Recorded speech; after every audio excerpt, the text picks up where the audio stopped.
Straight back to work for Governor Newsom. He kicked off the first day in office post-recall by visiting a school in Oakland. KPIX5's Kenny Choi live with more on how the landslide defeat of the recall, as the governor put it today, is a gift. Kenny? You know, Alan, the governor says that he is enlivened and energized after the failed recall attempt. He knows he has overwhelming support for his agenda moving forward, including keeping schools open with mask mandates during this pandemic. Dear Governor Newsom, congratulations winning the vote. State officials say fewer than 10 of the more than 10,000 schools in California have had to temporarily shut down due to COVID spread. Who thinks masks are cool?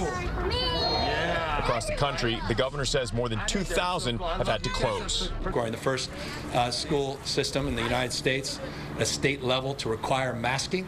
It's not always popular to make hard decisions, but good leaders make hard decisions. Why is voting important? Mask mandates are part of why Democrats believe the recall effort failed to gain traction. But spin or no spin, Republican strategists believe there remains deep underlying issues, including the mishandling of EDD state unemployment benefits, costing taxpayers an estimated $30+ billion paid out fraudulently during the pandemic. I don't think anybody, even those who voted to keep Governor Newsom in office, would say that everything's going perfectly. So what's on the agenda today? Next on the agenda, tackling the moratorium on evictions, which expires at the end of the month, affordable housing, and homelessness. But we're mindful. We have a lot more work to do. The unemployment rate is still stubbornly high. A lot of small businesses are still struggling. He's got to figure out over this next year, he's going to face re-election next year, what he needs to do to hopefully improve his governance of the state. Kenny, you were there last night in the room, and the governor didn't take any questions. Did he reveal anything that happened after making that brief appearance?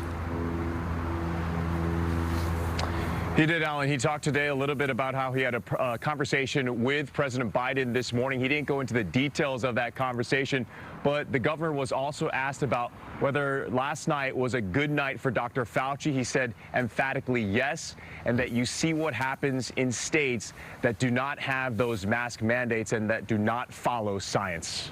All right. Kenny Choi, thanks.